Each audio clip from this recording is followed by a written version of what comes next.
Happy spring 2016. So I'm getting off my introductory video here for entrepreneurship.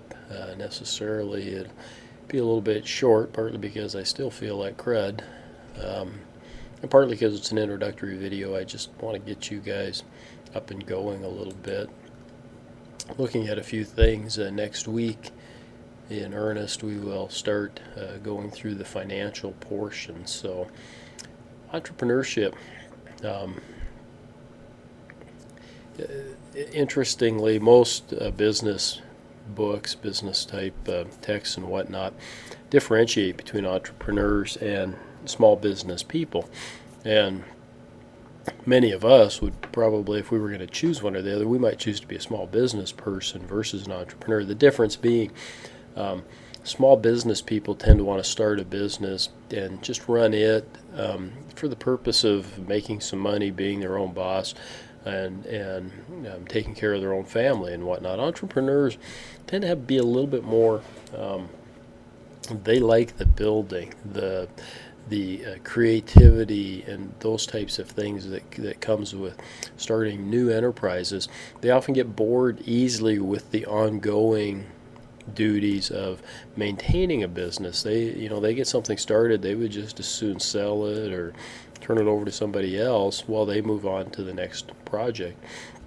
A lot of you maybe had me for small business management, and oftentimes I'll have Rennell Broughton, who owns Nell Sports Bras, and Bob Quinn, who's started a number of businesses. They come in at the same time, and it's always interesting because, well, Rennell's business is a very good business, and started small, and it's built up to something that's very good.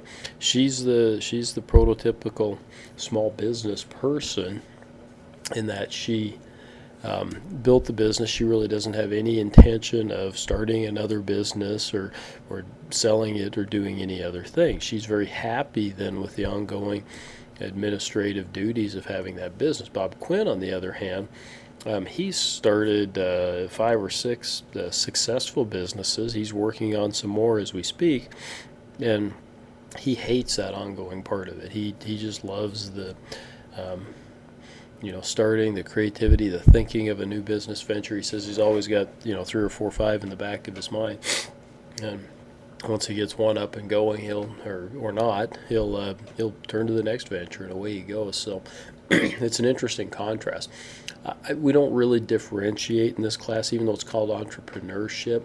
I'm not really telling you that you have to come up with a business that you would gladly turn loose of in a couple of years after you got it up and going. If you choose a business that would be more of a start, that would be more of a small business that would fit that profile, that's fine. Okay. So that said, let's kind of move on. Of course, we've got a website here on D2L, and we'll go down a few things. This Quirky Inventors website, I put it here. Actually, they went through Chapter 11 bankruptcy. I don't know if they've come out of that yet, but it's still an interesting site and an interesting way to start a business. And that is, they encourage people to submit ideas for businesses. They then will take the ideas, and because they have resources and connections, they'll actually do some of the, like maybe build a prototype and do some things like that. And then they'll do some of the marketing, because they might have some focus groups. They might test market. They might do some things like that you wouldn't have to do then as an inventor or a creator. And then they've got connections with manufacturing companies like GE, for example, that once they discover something that works, they can have it built and market it through some channels that they've established. So it's kind of an interesting site, an interesting concept. There are some other venture capital firms and those types of things that are out there, and crowdfunding types of sources out there.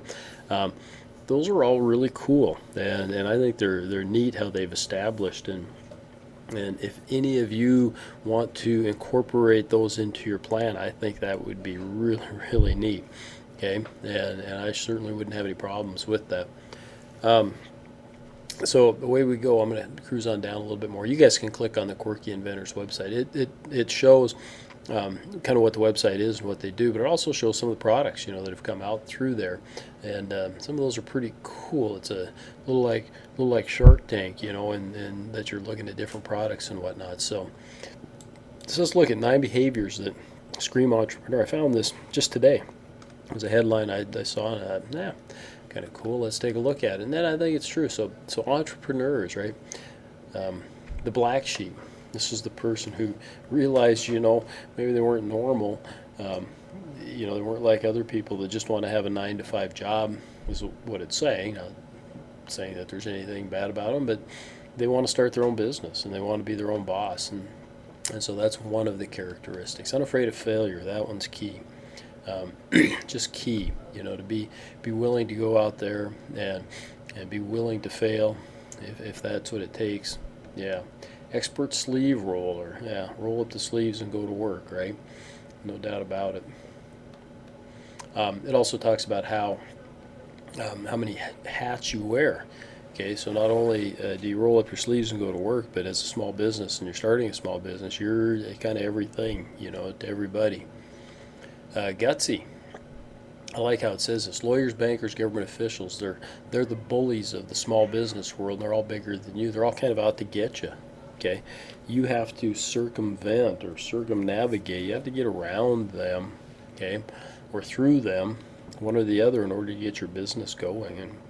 And they are huge roadblocks, and to get through them is really a huge deal.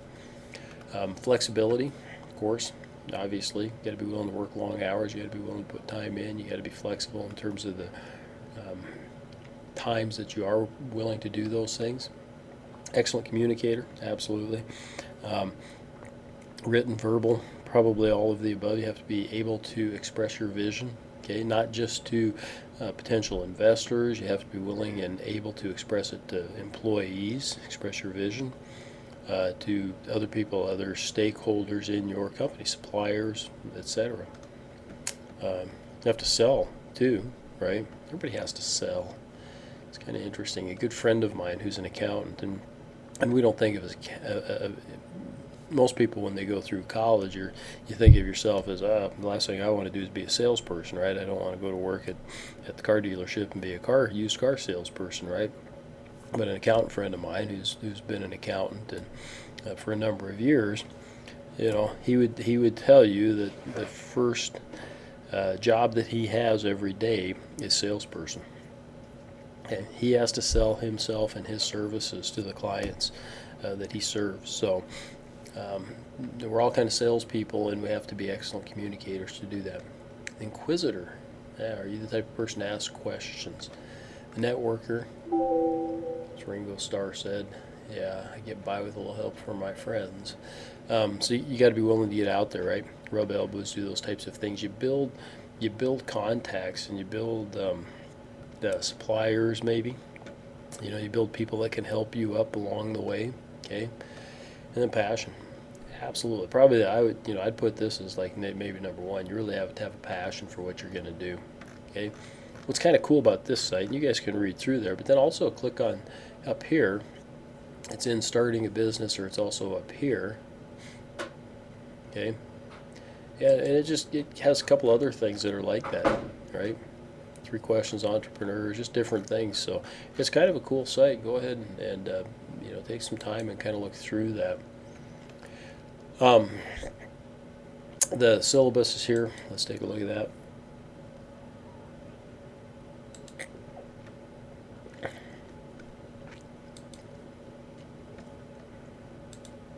Make it a little bit bigger so I can read it. Top stuff, of course, is stuff that's pretty common on our syllabi. We get here, weekly assignments. I don't know that we'll see a lot of those. I'll do weekly assignments oftentimes in a face-to-face class, so that part may be diminished or go away in terms of your final grade. We'll see. Sometimes I'll give you some little things too that you might be working on to help along the way. Definitely we have this, right, the business plan assignments, and so there's 4 of those. And really, we're going to divide your business plan into 4 major sections. Okay, and there's going to be time frames in order for you to complete those sections, and I expect those to be done in those time frames. When you get past the time frames, it doesn't mean and you haven't maybe completed it or haven't completed it to my satisfaction. That doesn't mean that you fail the course, but your grade will suffer some. There'll be some consequences to being a little bit late, not having it done. So oftentimes, like folks will look at the deadline that I have for marketing, say, and the marketing portion is kind of a narrative portion, and I encourage students to maybe get that stuff in well ahead of time so that I can review it, and then if I've got some changes, updates that I think they ought to make, they could get those done even before the deadline, right? But as most students do, you wait until the last minute, you turn it in then, okay, and then I don't get a satisfactory one until maybe a week or two after the deadline. So try to push it a little bit. If you can, don't look at the deadlines as when you make your first submission. Look at the deadlines as when you make your last submission. So business plan reviews.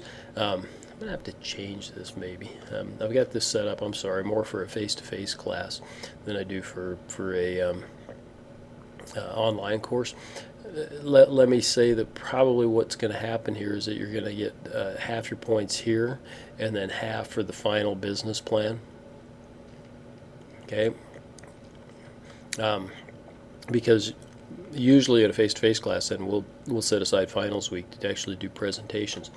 There are some ways that we could do that online, and I'll think about that. I don't find them to be, just like I'm doing this video here, you guys could make a presentation of your project, okay? Then everybody'd have to view it and do those types of things. I don't know if we're quite there yet, if the technology's quite up to that yet. You'll see I've got the tentative dates and whatnot in here, right? Okay, of when the various things will be done. We're going to work on the finances first, and you guys can kind of go through this. Okay, please go through it. Now look at those tentative dates, and I'll try to be reminding you as we go along. So, okay, templates. The main one's going to be here and here. Okay, these bottom two. Okay, when you look at it, please open those up. Okay, and take a look at them. And they're new. This semester I'm using new templates for both the financial part of it, and it's a really cool template for the business plan itself. They come from SCORE, the Service Corps of Retired Executives, and I would like you to go to their website as well. Oops, I'll put a link on there. I don't have a link on there yet, but I'll add a link for the Service Corps of Retired Executives. This template for the finances looks like it's going to be just sweet. Okay, and I've messed around with it, but I haven't looked at a project from start to finish all the way through on it, and so you guys will kind of be guinea pigs, but I'll be working on one myself kind of as we go through it, just a basic one to show you as we go along. Yeah, I think that you're going to find that this works pretty well, and it makes putting together the financials a lot easier. And that's usually been the most difficult portion of getting the plan together. So, and then the Word doc here for the actual business plan. I'm just going to glance at it real quick here and show you. But it's really fairly awesome because it's going to give you an outline. Business plan, like you got a front page there, the table of contents, and obviously, your numbers and stuff are going to change here because we'll have some different things on here. But it gives you, the executive summary, and then it tells you about it. You write this section last, 2 pages or fewer. Boom, boom, boom. This is a really good outline that should make your job a little bit easier. And of course, what I'll do in my weekly videos to you is kind of go through those sections and maybe add a little bit here and there. And my weekly videos will be pretty short, generally speaking. Most of this work's going to kind of be on your own. It's going to be kind of using these templates and whatnot, asking some questions, bouncing it off, etc. So yeah, definitely look through this. but it's impressive. I think that hopefully it makes my job. It should make your guys' job a little bit easier as well. Other links down here to things that have to do with business planning. Feel free to take a look at any of these. They're some of them are pretty good. Some of them are going to supplement what I've kind of shown you. PowerPoints, and a lot of these PowerPoints I will go through probably during the course of our course. How's that? The course of the semester. We'll see. There's different ones here that I have for a lot of the financials, and I got a lot of them. But honestly, the new template might make these kind of obsolete, so I don't know if I'll spend a lot of time. Although some of these do talk about things outside of the actual finances. They talk about how you come up with the numbers and stuff. So we'll see. Okay, your assignment. 2 assignments I'm going to give you. Okay, this is a decent sized class, which is good. I'm happy to see that. 19, that's pretty good size. That would, in the end, and as we go through the various projects, that would make my job difficult in keeping up as you're submitting some things. Okay, if all 19 of you work individually.